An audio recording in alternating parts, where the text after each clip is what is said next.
polycystic ovarian syndrome. This is something that is very serious. Mostly my talk will be on PCOD, which is a milder form and very easily manageable. And best news, it is reversible. Okay, completely reversible. Now ये क्या है polycystic ovarian disease? Okay, simple है, इसी में ही सब explanation आ गया. Poly is multiple, cyst is fluid filled structures known as cyst, और ovarian disease यानी originating from ovaries. Okay, ovary का काम है एग्स बनाना. ओके ओके, और फिर उसमें से वन एग मैच्योर होके सॉर्ट ऑफ फॉलिकल्स रप्चर होते हैं, और देन हार्मोनल चेंजेस होके you get your menstrual cycle every month. Okay, now this cycle can be 28-day cycle, it can be 32-day cycle, it can be 45-day cycle, it can be 2-month cycles. I know someone who has 1 yearly, just साल में एक ही बार menses आते हैं. So there is nothing abnormal about this. It becomes abnormal when the whole cycle का जो rhythm है वो break हो जाता है. जैसे इफ इट इज 45 डेज में आया एक साइकिल, फिर नेक्स्ट मंथ में 28 डेज में आया, फिर 30 डेज में आया, फिर वापस 2 मंथ्स आया नहीं, तो इसको हम कहेंगे irregular menses. This is one of the most important symptom. Okay, without test अगर कुछ थोड़ा आइडिया आ रहा है, कुछ तो ओवरीज में रॉन्ग हो रहा है, that is when you have irregular menses. Okay, first thing. ये पॉलीसिस्टिक ओवेरियन डिसीज किसको होगा? Obviously to all people who are in the reproductive phase. Okay, और उसमें भी टीनेजर्स में मैक्सिमम होता है. अभी आजकल ट्रेंड है, latest Indian data says 20% of teenagers are affected by it. Okay, 1 out of 5. So it's a very scary thing. अभी ये जो टीनेजर्स में क्यों होता है इसके बारे में हम बात करेंगे. ऐसे तो this is nothing life threatening, but for a female it's connected to emotions. तो it is very emotionally, it is very disturbing. Okay, अरे पीरियड्स आए नहीं, कभी आएंगे. There is lot of stress because of it. Okay, especially PCOD is not life threatening, it is reversible. We are going to talk about reversing it soon. Midway during my talk I will talk about it, and और थोड़ा ज़्यादा बताऊंगी on Monday, yeah, how to reverse it.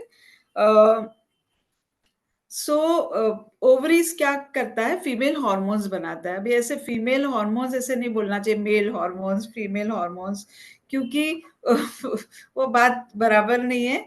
So ovaries बनाते हैं mainly female hormones. Okay, और थोड़े थोड़े male hormones भी हम सबको चाहिए. Every female needs male hormones. Testosterone चाहिए because we want good muscle mass, we want good bone mass. Cognition के लिए बहुत इंपॉर्टेंट है टेस्टोस्टेरॉन. तो हमको ये सब चाहिए ही चाहिए, मेल हार्मोन चाहिए ही. लेकिन कुछ चीजें ऐसी हो जाती है जिससे हमारा बैलेंस डिस्टर्ब हो जाता है. ओके, जहां पे फीमेल हार्मोन्स कम सिक्रेट होते हैं, मेल हार्मोन्स ज्यादा सिक्रेट होते हैं. तो व्हेन दिस हैपन, ये ट्यूनिंग जब बिगड़ जाता है, बैलेंस बिगड़ जाता है, जिसको मेडिकल टर्म्स में कहते हैं हार्मोनल इम्बैलेंस. ओके, कुछ भी पूछो आप, कोई भी डॉक्टर को पूछो ऐसे क्यों हो रहा है, तो उसका शब्द होगा ये हार्मोनल इम्बैलेंस की वजह से. अभी हार्मोनल इम्बैलेंस क्यों हो रहा है, that is something will discuss in some time. But hormonal imbalance की वजह से क्या होगा? What are the male hormones बढ़ेंगे तो क्या होगा? Can you just type in chat what happens when male hormones increase? Okay, quickly, this is like very common thing. Okay, facial hair, very good. Deep voice, exactly. फिर hair thinning होते हैं. Okay, male pattern baldness आ जाता है. और क्या होता है? Yes, acne. Very good, very good. So क्या होता है? टीनेजर्स में तो एक्ने होता है, we know, it's very common. Facial acne, back पे acne which is bad, like looks bad, बहुत स्क्रैचिंग होता है, बहुत तकलीफ होते हैं. और दिस एक्ने आर लाइक बड़े बड़े पिंपल्स आते हैं, बहुत बड़े बड़े आते हैं, तो वेरी पेनफुल और visually also very disturbing. Confidence हमारा कम होता है। तो टीनेजर्स में जो होता है, this is like normal, okay, वो थोड़े दिन के बाद चले जाता है as soon as hormone settle. लेकिन पीसीओडी में जब होता है तब इसको ट्रीट करने के लिए बहुत बहुत मेहनत करनी पड़ती है। It does not go easily, okay. Now ovaries जब मेल हार्मोन ज्यादा बनाते हैं, that's when you have PCOD, okay. उसका मोस्ट इंपॉर्टेंट सिम्टम है, 3 चीजें होती है बॉडी में, इसमें से 2 चीजें होंगे तो then we label it as PCOD, okay. तो first is irregular menstrual cycle, okay, and second is a sonography diagnosis के पॉलिसिस्टिक ओवरीज है, okay, that is diagnose with sonography. और थर्ड तीसरी चीज ये होती है, that is a blood test where you will see excess of male hormones आएगा blood test में, ओके। और जिसका implication also you will see hirsutism, you will C acne on face, thinning of scalp, ये सब भी extra हमको दिखेगा, visually भी दिखेगा और ब्लड टेस्ट में भी आएगा। नाउ ऐसा बोलते हैं रूट कॉज क्या है, what is the cause, main cause क्या है। अगर कॉज पता चला तो हम उसको ट्रीट भी कर सकते हैं, बिल्कुल। Now what happens when you go to any physician to treat PCOD, okay, what happens is they want your cycle to come immediately, so they will give you some hormonal tablets so that you start getting menses. और second drug of choice is metformin, okay, metformin क्यों देते हैं ये मैं बताऊंगी हम। But this to treatments, ये क्या हुआ, आप पौधा है और जड़ में बीमारी है, ओके, लेकिन आप वो पत्तों को ट्रीट कर रहे हैं, ओके, इस तरह का ट्रीटमेंट हो गया। What is a root cause, root cause क्या है, root cause is insulin resistance, okay. 70 to 80% cases of PCOD is because of insulin resistance. Can I know क्यों होता है? वी जस्ट एक रिवीजन क्लास करते हैं, विनय सर ने लिया था हमारे साथ इंसुलिन रेजिस्टेंस के ऊपर। तो इंसुलिन रेजिस्टेंस का एक सबसे इंपॉर्टेंट कॉज क्या है? Can I just stop, can you just type, coaches, health coaches can help your, क्या है reason? Sugar intake, high carbs, okay.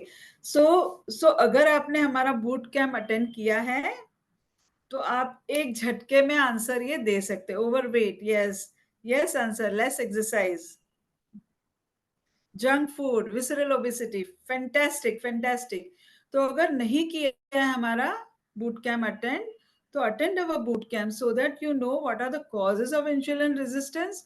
ये तो कॉजेस तो ज्ञान वाली बात हुई, लेकिन उसके लिए करना क्या है, उसके लिए क्या करना है, लाइफ शेपर्स वाला बैलेंस फूड प्लेट खाना जरूरी है। फूड प्लेट क्या होता है, that you will learn more in our boot camp, बिल्कुल 5 days of boot camp, next boot camp starting from 18th of December. People who have not attended our boot camp earlier, you can start that, that could be the first step towards achieving PCOD से अगर आपको दूर भागने का है, नहीं चाहिए PCOD, तो that could be the first step where you learn to eat right foods. Now excess of carbohydrates एक चीज है। अभी जब कार्बोहाइड्रेट्स हम ज्यादा खाते हैं तो इंसुलिन भी बहुत ज्यादा सिक्रीट होता है, ओके। जब इंसुलिन सिक्रीट होता है तो वो ओवरीज को मेल हार्मोन सिक्रीट करने को लगाता है, okay. Insulin is the culprit here, okay. और मेल हार्मोन ज्यादा निकलेंगे तो वापस आपके ओवरीज में से ओवरियन हार्मोन, जो फेमिनिन हार्मोन्स है, वो कम सिक्रीट होंगे और उसके वजह से आगे चल के सब प्रॉब्लम होगा। आपकी ओवरीज जो है उसमें जो एग्स होते हैं वो पूरी तरह से मैच्योर नहीं होंगे और बहुत सारे प्री मैच्योर एग्स फॉर्म होंगे, that will lead to multiple follicles, okay. Second reason, okay, is chronic inflammation, okay. Chronic inflammation यानी सूजन, एक किस्म की सूजन बॉडी में होना। एक्यूट इन्फ्लेमेशन कब होता है, विच इज गुड, कुछ मार लगता है, बॉडी हील होता है, उसको भी इन्फ्लेमेशन बोलते हैं, वो एक्यूट है, वो हीलिंग हो जाते हैं, वहीं पे बात खत्म होती है। लेकिन जब क्रॉनिक होता है, रोज होता है, बार बार होता है, तो उससे भी इंसुलिन रेजिस्टेंस डेवलप होता है, उसका भी एक reason, inflammation is one of the reason for insulin resistance. और यहाँ पे इंसुलिन हार्मोन्स हाई नहीं होंगे जब इन्फ्लेमेशन वाला पीसीओडी होता है, इंसुलिन हार्मोन्स हाई नहीं होंगे, but your CRP levels which is one of the index for inflammation, वो हाई आपको आएगा। ओके यहाँ पे फास्टिंग सीरम इंसुलिन शायद नॉर्मल आएगा, बट सीआरपी लेवल्स हाई आएंगे। अभी what are the reasons for inflammation in body? Can I know, can someone type what are the reasons for inflammation in body? क्यों होता है inflammation? Yeah. uh, One culprit is carbs, definitely. Acidity, carbs, okay. Some more answers. And good gut health, bad metabolism, defense mechanism, wrong foods, fantastic sugar. Inflammation ka main reason is processed foods, okay. Trans fats, coloring agents in food, okay, preservatives used in food, which comes ये packaged food के साथ ये सब भी आ गया, lack of sleep, lack of exercise, okay, stress, pollution, these are all reasons जिससे inflammation होता है। और third reason for PCOD is genetics, okay, though it is just 2 to 5% cause of PCOD, और इस पे अभी रिसर्च चल रहा है तो ज्यादा डेटा नहीं है इसके बारे में।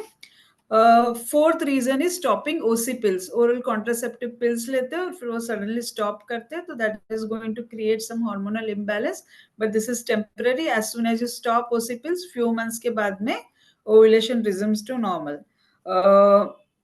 और एक रीजन है एड्रिनल ग्लैंड्स ज्यादा मेल हार्मोन्स बनाना, this is because of cortisol. Cortisol जब बॉडी में बढ़ता है, जिसका main most important reason is stress, तब again this can lead to finally this can lead to PCOD. Now what are the solutions? Quickly I will just run through the solutions, but I will discuss this in details on Monday, okay.